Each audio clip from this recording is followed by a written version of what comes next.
Good morning, good afternoon, or good evening, wherever you may happen to be in the world. You have reached the live stream called Talk About Your Community. I'm Todd Nilsson of Clocktower Advisors. I'm your host today. And this is probably going to be my last live stream of the year. I'm going to be doing a little revamping on the stream starting in January. I actually paid some people to do a little bit of background music for me, and well, they were family members, but they're professional musicians, and trying to up my game a little bit as far as production values for this, as well as some other kinds of advertising, and work to do. As we know, we need to be able to tell a great story and be compelling, and I'm trying to take my own advice with those sorts of things. But if you're joining today, today's episode is really all about a look back at 2021. And for that, I've got two phenomenal guests, friends who've been on the show before and whose insights and ideas I deeply respect and love. And it looks like we've got some people from already on the stream here. Welcome, Christy Sullivan. I see you're saying hello from Mexico. Really wonderful to have you on the stream. I'm gonna bring in my guests here. We've got Adrian Speyer from Vanilla and Higher Logic, and Deb Schell from Find Calm here. Adrian, Deb, do you guys want to take a second to introduce yourself and just kind of say what's exciting for you this year? Share some good news about yourself for this December. Deb, please go first. Of course. So my name is Deb Schell. I'm the founder of Find Calm Here, LLC. I'm a community strategist and help people find calm in the process of building an online paid community, specifically entrepreneurs and other creators, speakers, authors, leaders. Christy, hi. She is a community member of Find Calm Here. So thanks for joining us today, Christy from Mexico. Love it. We talk a lot about travel together in the community, and we talk about community building, obviously. So excited to be here with you both today. And Deb, I'm so happy you could join. You were very graciously invited me to join your community for Find Calm Here, and I've just had a blast in there. It's been a really fun place to go and spend a little bit of time. Thanks. Glad you're there. So I guess my turn. I'm Adrian. Yes. I'm the head of community at Vanilla by Higher Logic. It's been a whirlwind of a year. This is the year actually that Vanilla Forums got acquired by Higher Logic. So it's been the last half of the year has been a real sprint in terms of doing all kinds of stuff. But what I'm excited about, and I think Todd, you're in there too, is the predictions 2022 piece that we put out, which has a lot of great insights and trends for the year ahead. And you can get a copy at vanillaforums.com/learn with all our other free resources as well. And I'm just excited to be here and end the year with some of my favorite people. So Todd, thank you for having me here. And Deb, it's a pleasure to be here with you as well. Yeah. So I put a quick plug up down below here for where you can download the predictions book. It was an honor to be interviewed for that again. I think this is like the second or third year I've been asked to prognosticate a little bit. And it's our 7th edition. I can't even fit in the screen. That's amazing. Great. 7. Yeah, I mean, so many great voices and people that have been in that book, and Vanilla is a partner of Clocktower Advisors. Of course, I'd be remiss if I didn't mention that. But I mean, you guys have been really terrific at leading the charge in a lot of really important conversations this year around community building, and Adrian, I know you've been at the forefront of a lot of those discussions and trends, and you, in your position with Higher Logic, Vanilla, get to see a lot of different communities, come into play, and so. I'm really intrigued to dig into what you saw as some of the leading trends of the year.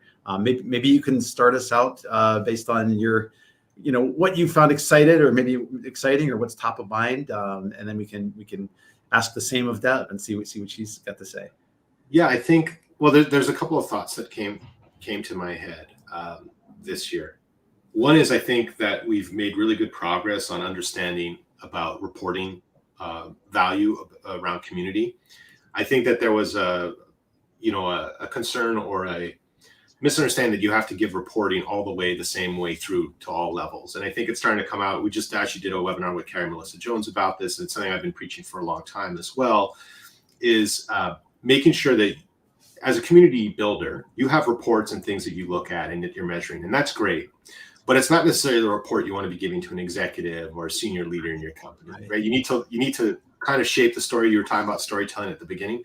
Well, thinking about the way that you're going to shape your community story and the way that it'll apply to an executive versus maybe a direct manager versus other people on your community team that kind of need to know those types of things. I think the mistake that a lot of people make is they will have a dashboard and then they just share the dashboard or make a copy of it. And that just leads to all kinds of sometimes even awkward conversations. I think we all know that there's value in community, but it's really about the way that you're going to present that story. So I think we've made some really good steps forward this year with it, and I'm hoping to see that continued in 2022. I love that, and I one of my customers that I've worked with very closely this year, to the extent that I would almost call them a partner. They're an intelligence firm. They do competitive intelligence work, and they make a great deal of distinction between what's mere data versus what's intelligence, and tailoring that to the audiences that you're serving. And so I mean that message around thinking about the audience that you're putting community metrics up in front of. What's in it for them? What do they need to see? What do they, want to be able to take action on, so that you are making the best use of their time and yours in presenting that information. Yeah, I mean, the stuff that I'm looking at as a community manager about community health data is super different than what I'm going to show the C-level if we're looking at how that's going to go.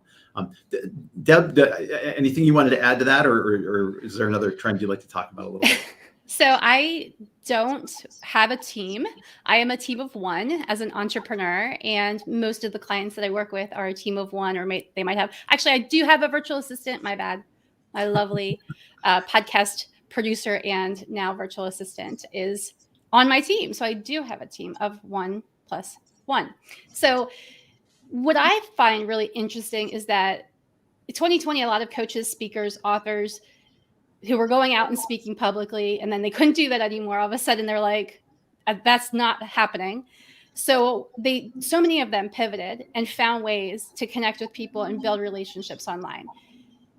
The platforms that we have out there now make it possible for people to not just reach more people and build larger audiences, but make deeper connections across all kinds of areas and places.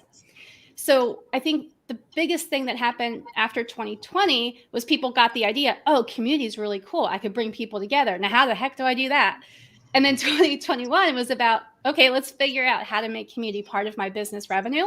How do I charge for it? How do I make money? How do I build community? How do I bring people together in a purposeful and intentional way? One of the things that a lot of people miss, because as entrepreneurs, we like to jump right into the deep end, is the strategy part. And so a lot of people come to me and say, I ask them, well, what's your community strategy, or what's your plan or whatever? And they're like, I don't know, Deb, we just thought we would try this and see how it goes, which is cool.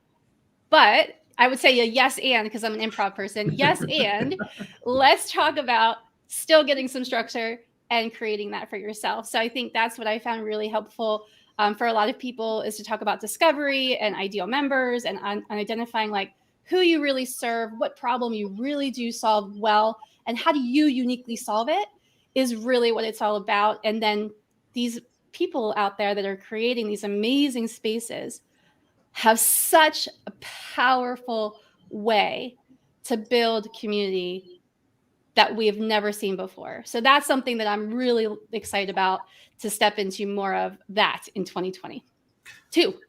Yeah, I mean 2022. I mean, we're using COVID time, right? So things get all messed up in terms of schedule. I mean, it's hard to believe that 2019 was the last time I was in an in-person show. But there was something I wanted to pull a bit on a thread, which is one of the other trends or things that I was thinking about, which is I hear some people talk about fatigue. Oh, people are tired and this and that and the other. The truth is, there's not fatigue. If you create valuable content, you will have the audience. And so some of the people that have told me about fatigue when I've looked at what they're putting out there, it's because it's not really valuable anymore. Because the reality is I do webinars and I do talks, and I haven't really seen a dip. As a matter of fact, I've seen more. To your point, Deb, one of the things that I wasn't able to do when traveling is I physically couldn't do 2 or 3 shows in a day. Now it's kind of easy to do. I mean, all things relative, right? Like I'm not, right. It's still a lot of work to put together presentations, but it'd be impossible for me to be at a show in Utah and New York at the same time, where now you can kind of do that, scheduled out. And as long as there's value and you're providing something of interest to people, I think that you have that opportunity to really connect in that way. And I think that's what happened, to your point, in 2020 when COVID started. People were like, I need to get a community. And then 2021 was kind of like that pause, like, okay. The people that were very successful, they've gone on. And then there's been that debate on some of those companies, like, oh, community doesn't work. And it's like, it does work, but you kind of rushed into the house that was on fire and not really thought about a plan. Right. And I've said this before, you don't make plans when your house is on fire. I mean, the point is to do it beforehand or after, so you don't have, you have a way to figure it out afterwards. And I think that what I've seen a lot in this year is kind of that reassessment. So there's been either people have decided, okay, community doesn't work, sadly, because they did it wrong, or they're like, community would work. We now need to sit down and rethink about how we approach this, maybe scale back, maybe focus on or pivot or niche or something of this nature. So that's where it's been very interesting. And I'm excited to see what 2022 has in store, because I'm an optimist, and I feel that regardless of Omicron and other variants, I believe that by this time next year, we'll be making those steps towards a bit of normalcy, as well as normal would be in terms of shows and regular approaches. Although I believe there will always be a hybrid component for the near future, because it's been recognized that you can have so much more offering for people.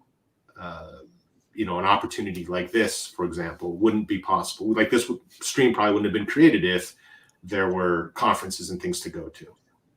Right, exactly. Yeah. Well, I mean, I think we're at this interesting confluence, and COVID has sort of forced the issue for many organizations to think about how are we more digital, how do we double down a little bit more and use these spaces in a more thoughtful way. But I wanted to add what really resonated for me, that you said, Deb, and that you expanded on a little bit, Adrian, was that idea of like strategy is sometimes a dirty word for a lot of organizations. And as somebody that bills himself as a digital strategist, sometimes you get sort of an odd look, like, I don't need more strategy, I need action, and like they want you to just jump right in and do it.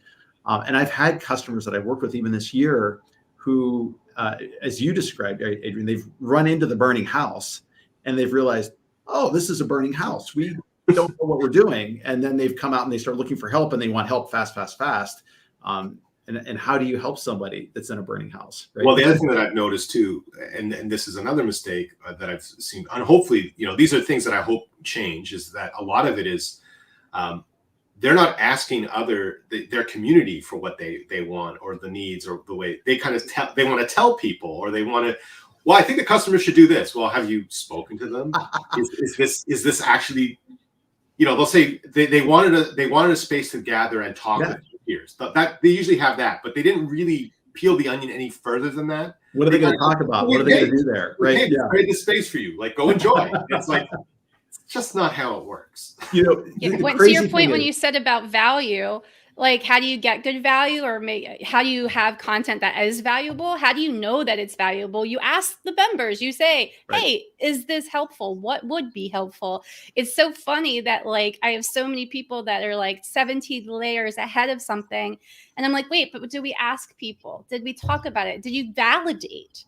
Because a lot of it is really validation of, like, I don't want to spend 6 months creating a course if by the time I'm finished with that course, it sucks because nobody's interested, because it didn't solve the problem, or it didn't help, or it wasn't interesting. Right. So, like, that's what we try to avoid when we do the validation. And that goes back to discovery, which you can do throughout the process. It's not just in the beginning that we do discovery. It's like throughout community building. I was talking to a major brand the other day, I'm telling you, and they were just like, they were telling me how the community was going to be. And I'm like, how do you have all these insights? Well, this is what our marketing team has come together as and I was kind of like, interesting. I don't know how you tell someone it's ugly, it's kind of like, but I was just like, maybe you just need to validate some of that, conversation.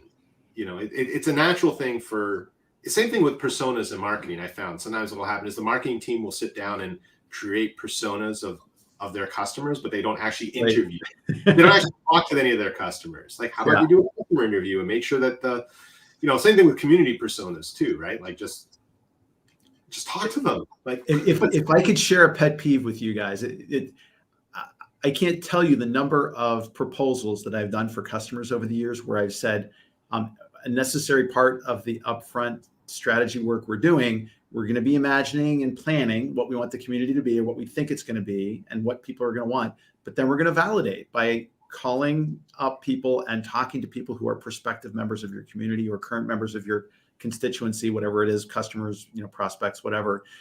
And we're going to talk to 15 to 20 of those people. And I can guarantee to a one, that is the one element of the project proposal that they always want to short shrift when they should be doubling down in that Well, space. here's what I always say, and I always find it interesting as well. And people say, well, I don't know how to find these people, or I don't know where to locate them. Well, if you can't figure that out, you probably shouldn't be building a community, because right, yeah. these are the people you're going to want to join that community. So if you can't find the people or have that conversation or appeal to them, and it's also funny too, because any customer success team that you talk to or account management team will be able to name you. Oh yeah, Joe and Larry and Tina and Greg and Sarah. Here are people you should talk to. Like, they always have these great ideas. They'll tell you who needs to be. But if you don't even want to do that work, to me, that's always that warning sign. Like, maybe it's not the thing you want to be doing. Yeah. I actually just started working with a social media management company that they hired me to do discovery with them together to interview people because I do like to bring some really challenging questions. And I had worked with that company earlier in the year, and then they rehired me for this new product launch. So they're doing all this discovery around a new product feature of their social media management tool. And we're asking people, we're going to the people and saying, so would this solve the problem? And, what other problems do you have? And how does this fit in? Do you have time for this or that? Or so it's just been really interesting, like I said, because this company, they just really want to solve a lot of these problems that we have with social media around what is right, who's right, who's wrong, what are we doing, who's the leaders, and how do we really have a grasp on what we do with social media. Because I know some people in the discovery process, we learned some of those employees that are hired to be a social media manager were just given this, here, go post on Twitter, because we know that's supposed to happen, so you should just figure that all out. And there's no guidance for those people, and there's no here's the industry standards, here's this. So kind of like what David Spink's talking about, books and stuff we were talking about earlier. Books like David Spinks's book gives frameworks for community, right? We need that for social media management. If we had something, and if it's out there, please let me know, because if we had something like that, I think so many more social media managers, and I know it's conflicting with community a little bit. There's arguments around community management and social media, but anyway, just to say that those alignments together really help when you're working in discovery and validating your products before you're launching them. Right. Yeah, it's about balance too, right? Because I always get nervous sometimes when people talk about discovery. It's not only the people that are the loudest voice. You also want to get the people at the back of the room who maybe not raise their hand and have, because you want to know how you can engage them into that aspect of participating. This year, I had the opportunity. There's one customer I've had on retainer for about the past 4 or 5 years, and that's not typical of me. Not that I don't have long-term customers, because I do, but it's these guys have kind of re-upped with me, year over year, and I've kind of grown with them on their journey, through their community. It's a community of about 2,000 engineering faculty, that are online. Michael Johnson, one of my guests on the show, is with the organization. It's engineeringunleashed.com.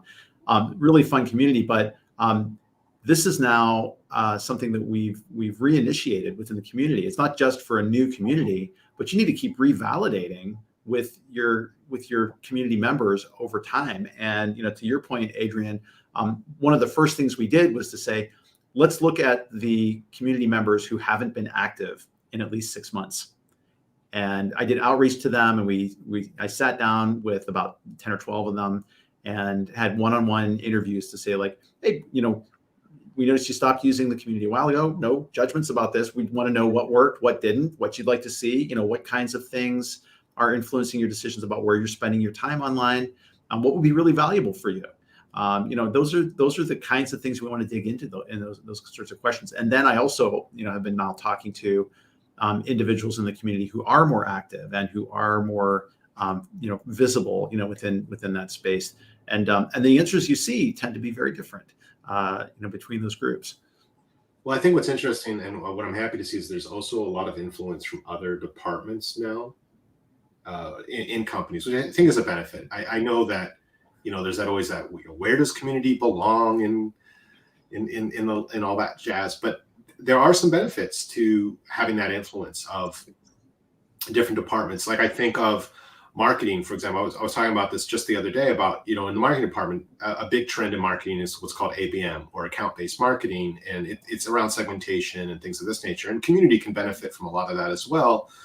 To your point, Todd, when you're doing those conversations and looking at, for example, if you have like a software company and you have a community, you're going to have people that are experienced and really know how to use the product.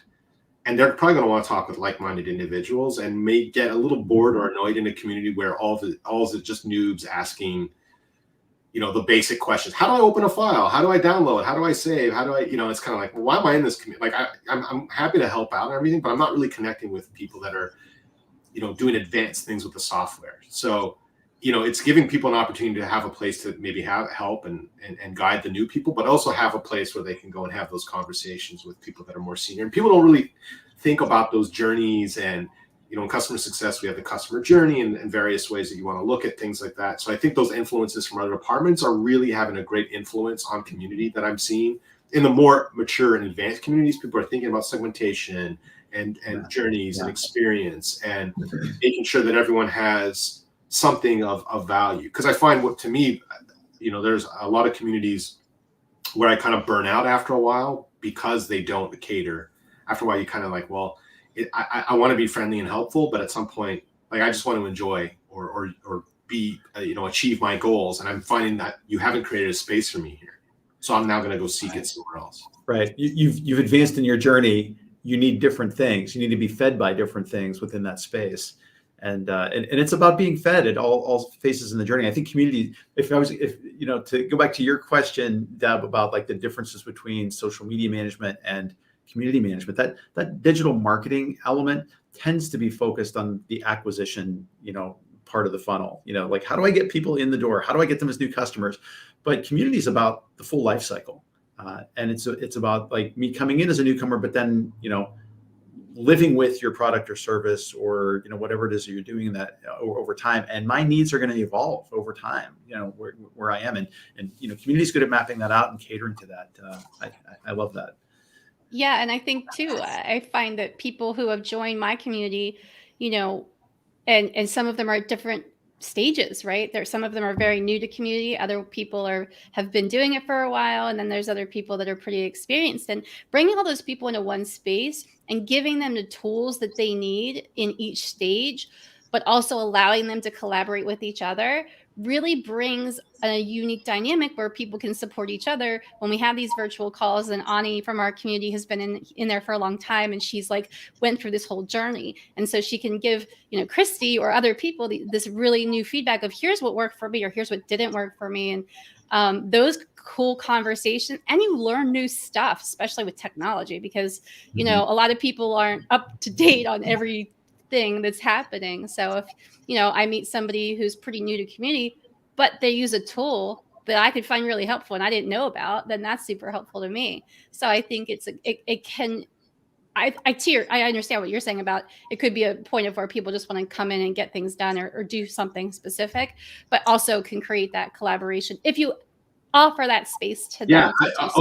Please don't take me wrong. I'm not saying you should segment people out so they can't talk to one another, but I'm saying that you want to offer, when you're building those personas and you're looking at different journeys, there are some that just don't want to help others and they just want to get to their tasks. And there are others that are very kind and want to help others, but they may also want to have that other space as well. So it's about thinking about that and the conversations. Obviously every software and situation is different. I love to help others, but at the same time, I also want to be successful in what I'm doing. And if you're in a community where you feel you can't find your other types, and all you're doing is answering people that are just starting out all the time, asking the same questions, after a while, it's like, do I really want to be answering these same questions again and again. Not that I don't mind helping people out, and I think a lot of people feel that way.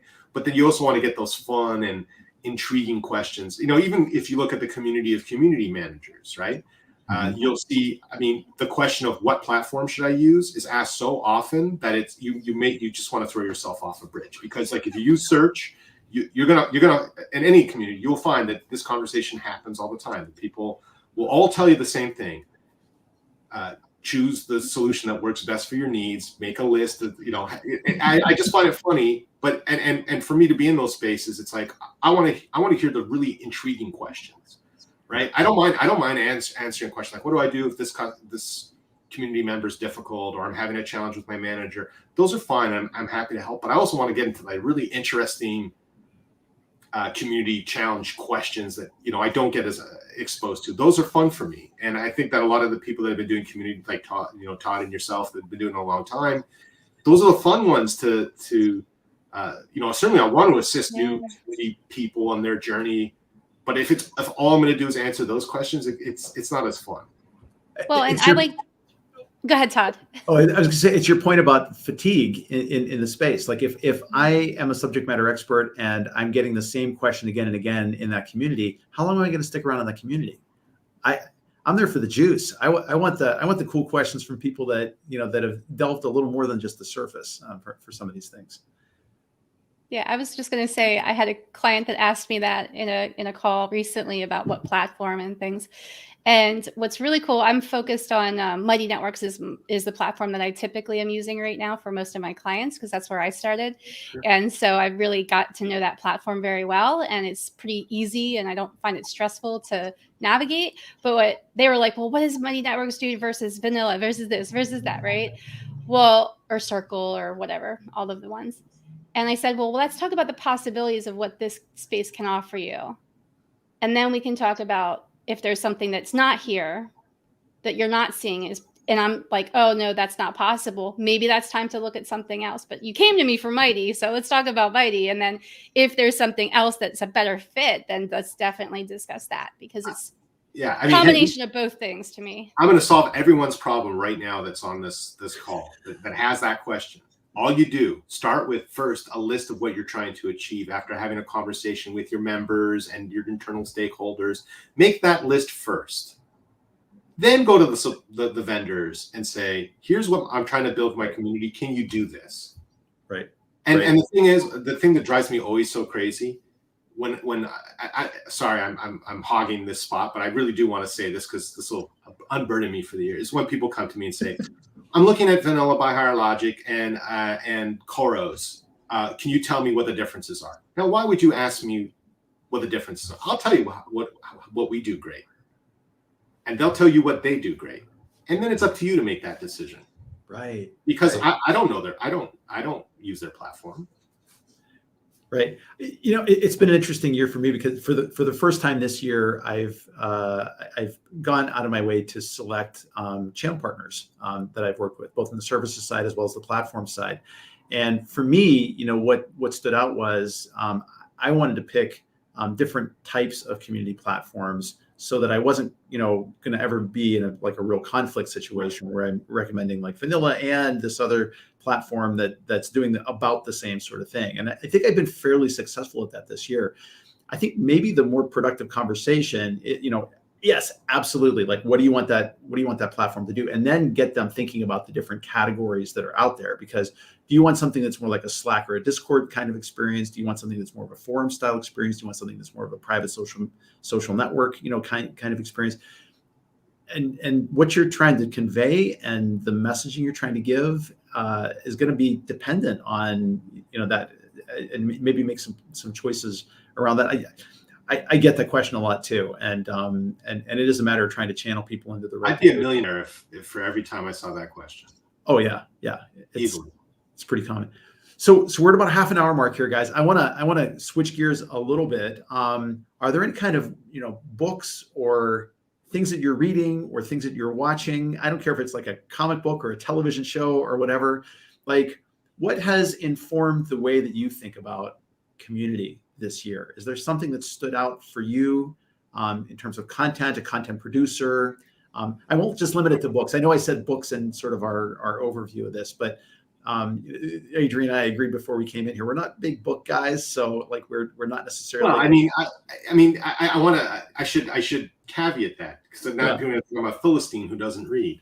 Me too. I was an English major, right? So, but totally, but yeah. I do read books, but I think the thing for me is I like blogs and podcasts and case studies and things. I just consume so much stuff. I was mentioning this to Deb and Todd. The thing that killed me with COVID was I used to have a very long commute, and it would give me time to read significantly. Now the commute is from my bedroom to my office. Is right. And working from home, certainly, the time spent to go deep dive and read a book for several hours isn't what it was. So in Before the Lock, for example, is a podcast I love. Community Signal. Oh yeah, that's a great one. There's a whole bunch of really great ones out there, and just I like what the people are doing over at CMX Hub. They're doing a great job, and as well the Community Club. A lot of great content, blogs, newsletters, reading a lot of newsletters as well. In terms of books, People Powered by Jono, but I don't know if that was released this year, but that was fantastic. Brand Community by Carrie, Melissa Jones, and Charles Vogel. And Build Your Community by Richard Millington, I think was released this year. So those are my 3 picks, although I'm sure that's on a lot of people's lists. But, you always got to just move forward and learn. And I try to, actually, the reading I have going forward for the holidays is all non-community related stuff. But I know that it'll help inform some of the things I want to do around community. So I'm looking at Shep Hyken's new book called I'll Be Back, about creating great customer experiences. And, things like that, it just intrigued me. I think that it depending on where you are in your path, you got to choose different books to kind of open your eyes to how other business areas are doing things. So yeah, those are my thoughts. And of course, a good dose of Archie comic books, because I'm a big Archie comic book fan. So Archie's guy, really? Wow, man, I'm an old school DC Marvel guy, but totally respect those decisions, because there's some good stuff that comes out of Archie's comics. Well, I also like Batman, but I mean, Archie's very light. The thing that's nice about it is it's very mindless entertainment. You're not really right. Yeah. We just got to do a whole episode just nerding out about comic books sometime, because or I could drive Chris Detzel crazy and talk about stamp collecting, which is a really great hobby. And at some point, I will have a talk about why stamp collecting made me an amazing community manager. I would tune into that. I would absolutely tune into that. Sounds really cool. Deb, I'd love to hear your recommendations. Well, I wanted to just say collaboration is the biggest game changer for me in 2021. Just looking, like I said, like this is a look back. So just talking about 2021, I began the year collaborating with people in the CMX channel to learn more about community, to network, to meet people. And through a program that a partner and I did, Tom Norman, shout out to Tom from CMX. He and I partnered together to put a pairing program together in the beginning of the year, because I had said, does anybody want to do a mastermind? And everybody was like, yeah. And then Tom made the brilliant suggestion of like, let's just pair people together and then let them do the thing so that we don't have to do anything. So we had this like meet and greet basically event with like 4 different groups of people, and 5 people, or 4 or 5 people in 4 groups. And split them into breakout rooms. Like the people we validated through they sent us a form and filled out like these different things. But that kicked off this whole idea around how do we make these amazing collaborations with people who are in our same industry, but know different things. And so that kind of brought me around to bringing you into the community the community consultant collective that I started at the end of the summer, because I was really wanting to know who else in the industry is doing consulting and community. What are they doing? How is it working? Let's be honest and let's share. Like I'll share with you my pricing, or let's talk about the offers, because absolutely, I don't want to be somebody out there that's and all those people we have different audiences. We serve different people, serve different clients. So, but it just brings that together in that collaboration aspect instead of competition. So I would say that's like the biggest takeaway for me in 2021 is just really honing in on how to really use the power of collaboration to move you forward. But Business of Belonging is the book that we did a book club in Find Calm here over the summertime. And we did the Business of Belonging by David Spinks, who's the co-founder, I think he's the co-founder of CMX. And there you go. And he has so many great things in there. And so we actually broke it out into a couple sessions and went through a couple chapters at a time. And that was really interesting to really dig into how do we actually use these practices or customize them to what our clients and our members need. And so we just bounced around ideas about that in our chats. So that was really fun. The other book I read, Tribes by Seth Godin. Didn't come out this year, but I don't know when it came out. But I have an entire community building book list on my blog, and I just did a podcast list that includes In the Lock and many other podcasts because there's a lot of them. And Jenny, why is her name Weigel? Weigel, yeah. Weigel, yeah. She said she keeps sending me them on LinkedIn. She goes, Deb, I found another one. I'm like, okay, cool. I'll add it to the list. Jenny's a powerhouse, man. She's great. Yeah, she's amazing. Yeah. So I mean, to your point, so Jenny and I started collaborating early on. I think early this year, when she stepped outside of Chorus and decided to start a consultancy. And for me, that was one of the big things of this year. Like there were more people that entered the consultancy space around this, and I think there's a big need for that because there's so many organizations that need to be fed, and there's not enough of us to meet those needs as they're out there. And as you said, like she and I shared pricing and models, freely. She hadn't really been in that consulting space before, so I was able to share with her some documents and processes and things that I've used over time successfully. Because I spent my whole life in consulting. I don't think I've ever. I think I held a corporate job for maybe 3 months at one point. But aside from that, it's been entirely just in the consultative world.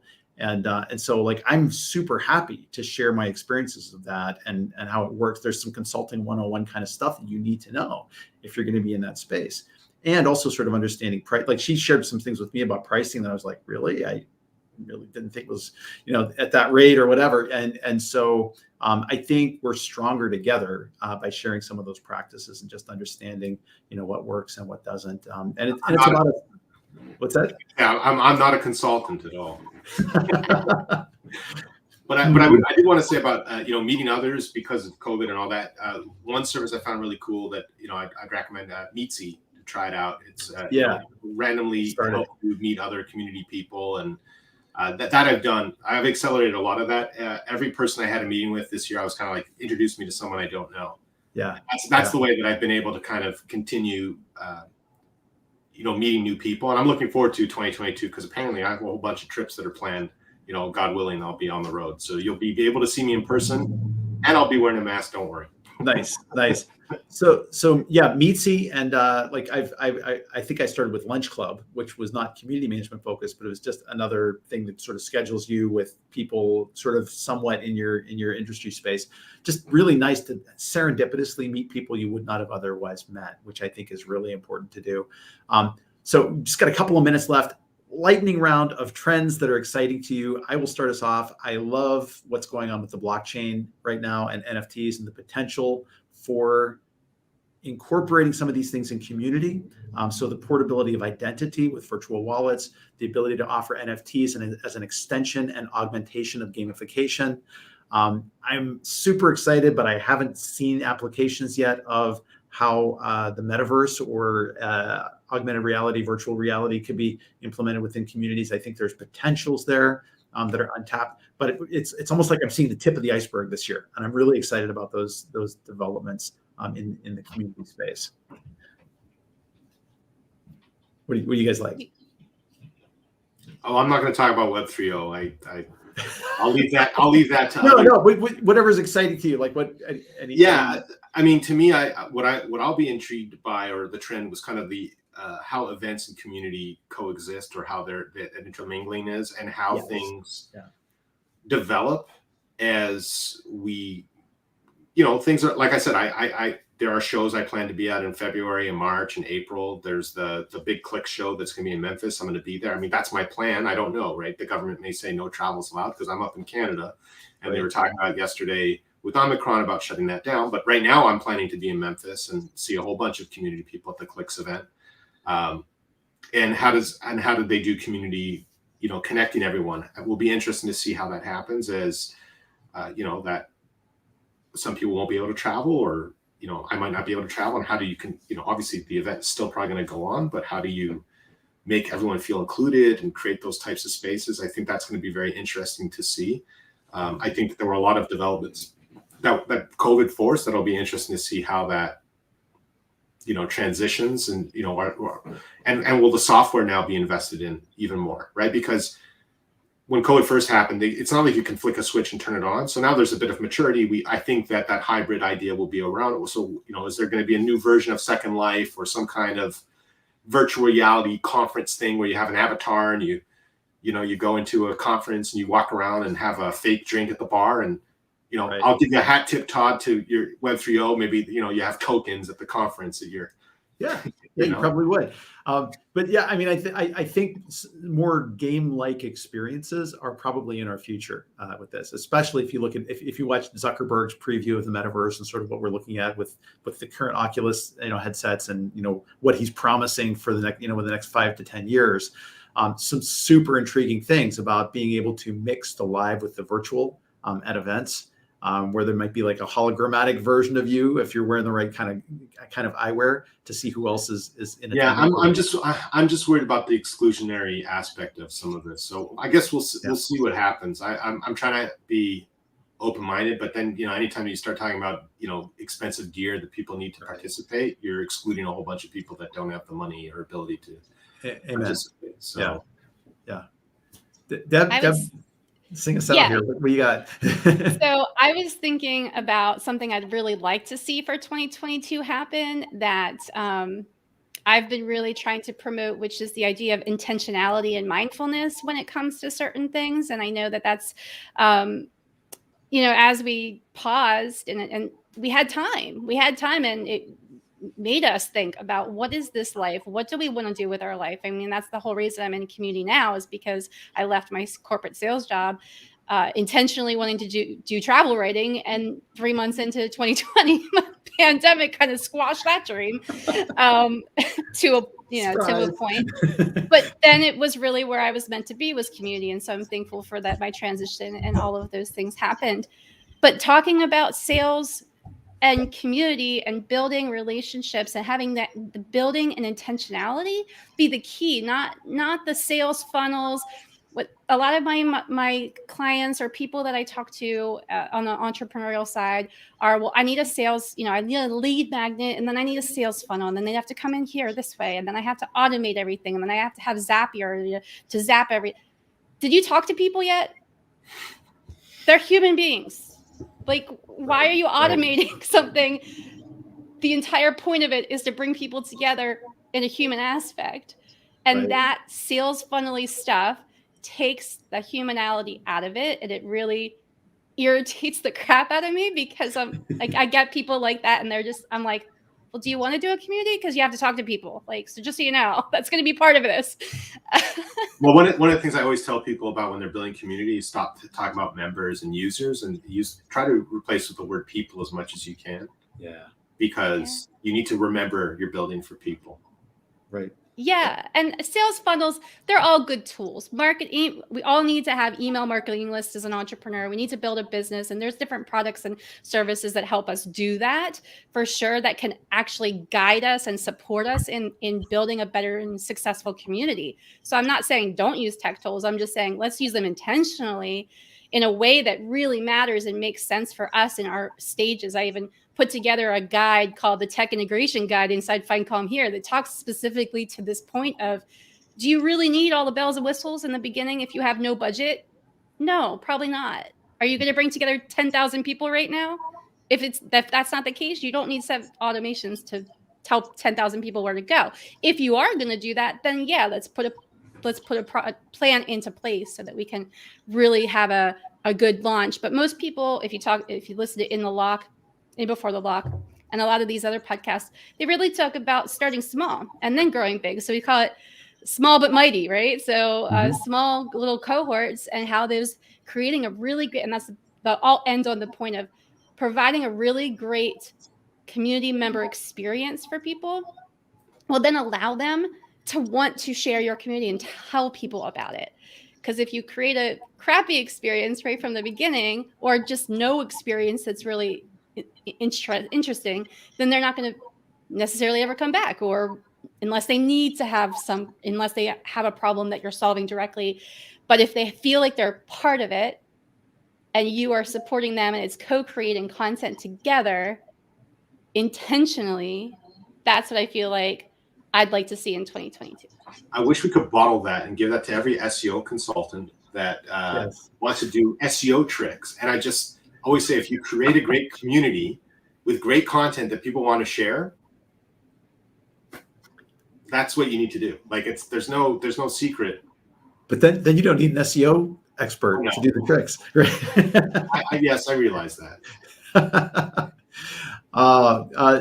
Deb, Adrian, this has been really delightful. I know there's so much more we can talk about, but you know what? We have a lot of time next year to get together and do more of these. I hope you'll both come back and join. I love talking to you both, and you both have such tremendous insights and energy.